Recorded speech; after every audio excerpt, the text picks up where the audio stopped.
حضرت ابراہیم خلیل اللہ کی جب ولادت ہوئی تو آپ کی ولادت سے پہلے نمرود کی پوری دنیا میں حکومت تھی. اس نے خواب دیکھا،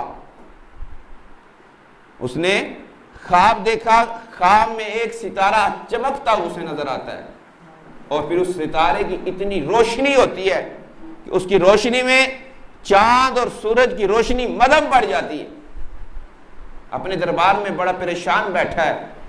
جب درباری آئے، وزیر مشیر آئے تو نجومیوں کو بلایا گیا اور پھر نجومیوں سے پوچھا گیا کہ بادشاہ سلامت نے اس طرح کا خواب دیکھا ہے، اس کی تعبیر کیا ہوگی؟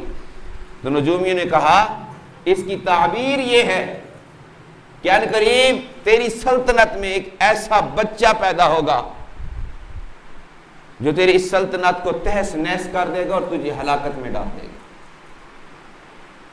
تو اللہ تبارک و تعالیٰ کا قرآن ہے، رب تبارک و تعالیٰ فرماتا ہے کہ اس نمرود نے پھر اعلان کیا کہ کوئی بھی مرد اپنی بیوی کے پاس نہ جائے اور جتنے بھی بچے اس سال میں پیدا ہوں سب کو قتل کر دیا جائے. لیکن رب تبارک و تعالیٰ کی منشا، رب تبارک و تعالیٰ کی رضا، جناب ابراہیم خلیل اللہ اپنے باپ کی پشت سے اپنی ماں کے رحم میں داخل ہو گئے.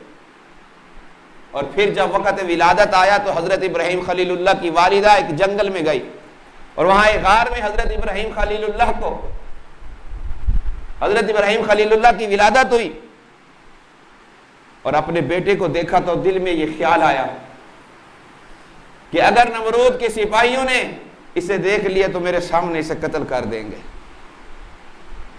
خوشی بھی ہے اور ڈر اور خوف بھی ہے. اور پھر حضرت ابراہیم خلیل اللہ کی والدہ نے حضرت ابراہیم کو اسی غار میں چھوڑا اور واپس گھر کی طرف پلٹ پڑی.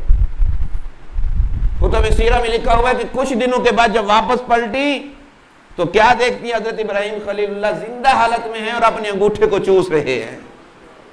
یعنی رب تبارک و تعالیٰ جسے رکھے اسے کون چکے؟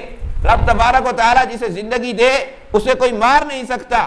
حضرت ابراہیم خلیل اللہ کی والدہ نے جب حضرت ابراہیم کو دیکھا تو بڑی خوش ہوئی. اور پھر کیوں نہ اس ابراہیم خلیل اللہ کی اللہ تبارک و تعالیٰ حفاظت فرماتے، کیونکہ ان کے ماتھے میں نور محمدی چمک رہا تھا اور اللہ تبارک و تعالیٰ نے اپنے ابراہیم کو وہ عزتیں اور عظمتیں عطا کرنی تھی. حضرت ابراہیم خلیل اللہ کی والدہ نے اپنے بیٹے کو دودھ پلایا اور حضرت ابراہیم خلیل اللہ کو اسی غار میں چھوڑ کر واپس چلی گئی. کتب سیرہ میں ہے کہ جس طرح دوسرا بچہ ایک دن کا ہو تو ایک دن کا ہی نظر آتا ہے، لیکن حضرت ابراہیم خلیل اللہ اس طرح پروان چڑھے کہ ایک دن کے تھے تو ایک مہینے کے لگ رہے تھے، ایک سال کے تھے تو 4 سال کے لگ رہے تھے. یعنی آپ کی صحت اور تندرستی دوسرے بچوں سے مختلف تھی. اور جب نجومیوں نے حضرت ابراہیم خلیل اللہ کی ولادت کا اسے بتا دیا کہ وہ تو پیدا ہو چکا ہے نمرود کو، تو وہ بڑا پریشان ہوا.